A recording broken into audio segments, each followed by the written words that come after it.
Londoners can spend up to 18 months of their lives commuting, but by you spending 3 minutes with us now, we can greatly reduce / make that time much more enjoyable. So here are 5 essential London Tube life hacks.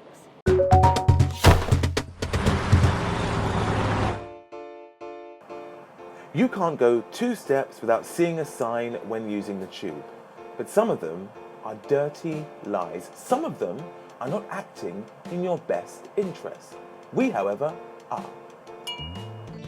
When changing from the Jubilee line to the Piccadilly line at Green Park, don't follow the deceitful signs. Follow the signs to the exit and then go back down.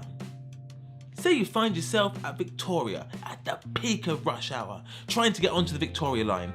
You don't want to join that 15-minute queue, and unfortunately, crowd surfing is not an option.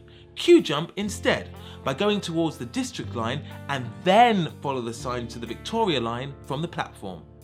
And now for the motherfucker of all twisted tube stations, Kings Cross, a place that even Salvador Dali would think was messed up. The secret when changing here is to find the old ticket hall by the Euston Road exit. All the lines are there. Victorian, Northern, Piccadilly, Hammersmith City, Circle, Metropolitan. It's like a big old biracial tube orgy. Get involved. To find this underground utopia, ignore all the signs except the ones telling you the way to the Hammersmith and City line. All the other signs act like sirens, leading you to your doom. And trust me, after walking through those endless tunnels, death will seem like a much more pleasurable fate. London is a lot smaller than you think, and by going on foot, you could get to places a lot quicker. 2 well-known examples are Charing Cross to Embankment and Leicester Square to Covent Garden. Here are a few you may not have heard of. We all know that Bank is a bloody nightmare, and many wills have been lost in the tunnels that connect Bank's Central and Northern lines to Monument, District and Circle lines. Break free from them troublesome tunnels and take the above ground walk. The above ground walk from Bank to Cannon Street, which also has a District and Circle lines, is actually quicker.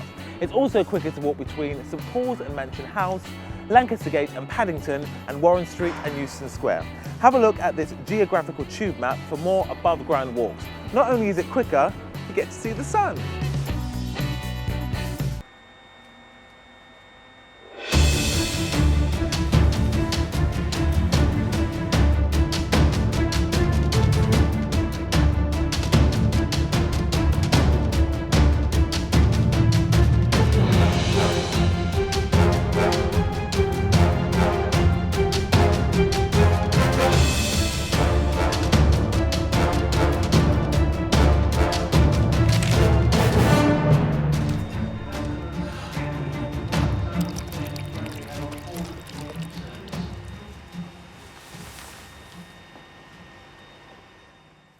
When nature calls and doesn't stop screaming, you need to know where your nearest facilities are.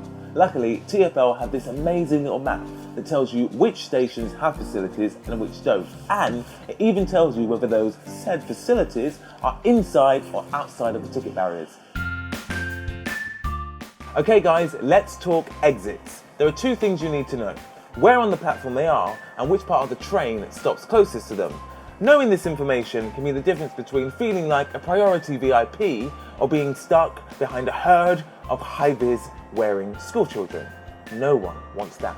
Here's what you do. Check out these 2 amazing apps. Tube Exits for iPhone and Tube Assistant for Android. They do all the work for you, leaving you to enjoy your Metro / Evening Standard. I now have a special announcement. South Londoners, North London is not a frozen wasteland where you risk wildling attacks. And North Londoners, despite what it says in the Muswell Hill Gazette, you do not need a passport to get to Croydon. Here at City Hacks London, we are trying to bridge the gap between North and South. And we're not the only ones. Take my dear friend, the Victoria line. If Usain Bolt was a tube line, he'd be blue. When making the north to south cross-sea journey, always try and use the Victoria line, as it is likely to get you there quicker. Shunned from the tube map, there is a line that can be crossed. My forgotten friend, the Thameslink line. Also very handy at getting you from north to south and missing out a few stops in between. Thanks for watching. Those are our 5 favourite London tube hacks. If you've got a hack you'd like to tell us about, drop it in the comment section below and we'll check it out. You can subscribe to us here and you can social media me down below. That sounds a bit rude.